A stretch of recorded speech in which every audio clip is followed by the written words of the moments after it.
Hello, today we're going to talk about airbags. We hear a lot about these airbags. They're actually what keeps our coaches up off the ground. There's nothing else that actually suspends the axles other than the airbags.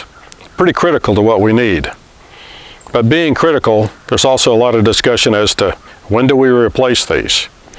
These airbags are exactly the same airbag. One of them, this one has just been hyperextended to show you what it looks like when it's its full length of its travel. It actually won't get to this full length, but that's just to show you the full length. These were taken out of two different coaches. This one's about 15 years old when it was taken out. This one's 18 years old when it was taken out. In fact, this one was just taken off of this coach. So, what is there to an airbag? Let's put this one away. Let's talk about this one here. So we have a rubber chamber that is much the same as the sidewall on your tire. Obviously the sidewall on your tire can hold your coach up, so why shouldn't this? If we did a cutaway view, and I'll show you some more details on this in a little bit, but I have cut this away to show what's inside this airbag. Pretty thick rubber, appears to have 2 or 3 cords, just like we'd see in a tire. Inside this we'll have a big rubber stubber, so when the bag is fully collapsed, it'll actually rest on that stubber. Now, Prevost tells you shouldn't really let it sit there for a prolonged period of time. Now, I'm not sure if they're telling us that's going to hurt our airbags or it's going to do something to our independent front end, which it will. So this bag, again, 18 years old. Why'd I replace it? Well, the only reason I replaced this is because we were replacing upper A arms. And with the upper A arms off, it's pretty simple to replace these at the same time. When we want to decide how old these are, you can actually look at the side of the airbag as well, and it'll have a stamp in the side that'll show the year in the center and an arrow that's pointing to the month. So without removing it, we can still tell how old it is. But we really don't care how old it is. We just care what kind of condition it's in. So this airbag obviously not losing any air because I didn't need to replace it. But we start looking at it and we'll see that the rubber all the way around looks fine. Now we will see, and I'll do a close-up on this in a minute, is that we actually have some of the rubber starting to separate up at the top. But that has nothing to do with its ability to hold air. So here in a minute we'll go into some details on this. All right, let's look at some of the details on the bag. On the outside of the bag, the bellows, there'll be a round marking. You'll see that illustrated here on the left. In the center of that, it'll have the year of manufacturing. In this case, it says 01. And then there's a arrow pointing to one of 12 numbers around the outside. Yep, you guessed it. That's the month. So this bag was manufactured in November 01.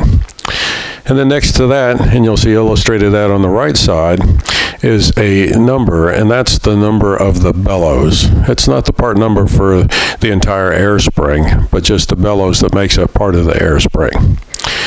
Okay, moving on. The next thing we have is a cutaway view that shows the inside of the bag. Inside the bag, up at the top, you'll see the rubber snubber. And that snubber is what comes in contact with the steel plate that's down on the bottom when the bag is fully deflated.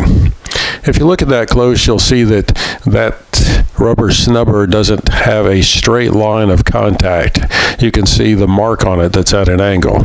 So when that bag is fully collapsed, it is not perfectly parallel. In other words, the upper metal case cover and the lower metal cover are not parallel to one another. Now, this may be one of the reasons why Prevost says not to fully deflate your airbags for a prolonged period of time. And then over on the right-hand side, you'll see where I've pulled back where some of the rubber is actually starting to come off of the bag. This is the uppermost ring of the bag, and that goes all the way around. This bag's not leaking. Pulling it back, I can't see the cord. But clearly this is the early indications of, we're getting close to end of life. But with end of life, this is an 18-year-old bag. I suspect we can get 20 years out of these bags. So for all those that tell us to get rid of these bags and change them at 10 years. Well, they're spending twice as much money as they need to. One interesting point when talking to Stemco Engineering, the manufacturer of Goodyear Air Springs, they say it's seldom, if ever, that one of these bags fails catastrophically. That's not associated with a road hazard. Generally, when these tend to age out, they're going to leak. They'll either leak where the rubber meets the metal end of the bag, or they'll actually develop a leak in the metal cap from rust. So these are not something that will, generally speaking, catastrophically fail over their lifetime. You should expect, like I said, to probably get 20 years out of these. If you want to do it earlier, that's certainly up to you. So that's the details on the air springs. So I hope you liked the short video on the Goodyear Air Spring, the airbags that support our coaches.